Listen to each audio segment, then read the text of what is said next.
Hello guys, কেমন আছো? আশা করি সকলে ভালো আছে। তো গাইস আজকে ব্লগটা তোমাদের জন্য, কারণ গাইস আজকে পুকুরে গা ধোবো আর আমাদের এই সাবস্ক্রাইবার আছে। বল সাবস্ক্রাইব করতে চ্যানেলটাকে করে দিতে লাই। তো গাইস এই মোবাইলটা যদি পড়ে যায় তো আমার মানে 50,000 টাকা লোকসান হয়ে যাবে, কারণ গাইস এটা হচ্ছে আইফোন। আর পুকুরে গা ধুতে ভাই খুবই এনজয় হয়, মানে ছোটবেলায় আমরা এরকম ধুতাম পুকুরে গা, কিন্তু ভাই এখন ধুই না যেহেতু। আর কি ভালো লাগে তো পুকুরে গা ধুতে? ঝেড়ে বল, ঝেড়ে বল, বল ভালো লাগে পুকুরে গা ধুতে? ভালো লাগে। তো গাইস পুকুরে গা ধুতে খুবই ভালো লাগে, কারণ আমরা ছোটবেলায় ধুয়েছি কিন্তু এখন ধুই নাই গাইস, ঠিক আছে? এখন ভাই আমাদের বড় বড় সামসাল উঠেছি, তো সামসালে ধুই। তো আজকে ব্লগটা এই পর্যন্ত থাক, নেক্সট ভিডিওতে আবার আসছি। আজকে গা ধুলাম না ভাই, ধুলে না মোবাইল নিয়ে তখনই গাইস ওর ডালা মারছে উপর থেকে।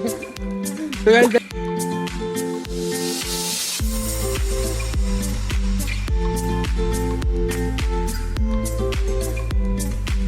গাইস এরা গা ধুচ্ছে আর আমিও গা ধুবো, আজকে দেখবো গা ধুয়ে মজাটা কি আছে পুকুরে। তো বলো চ্যানেলটিকে সাবস্ক্রাইব করো।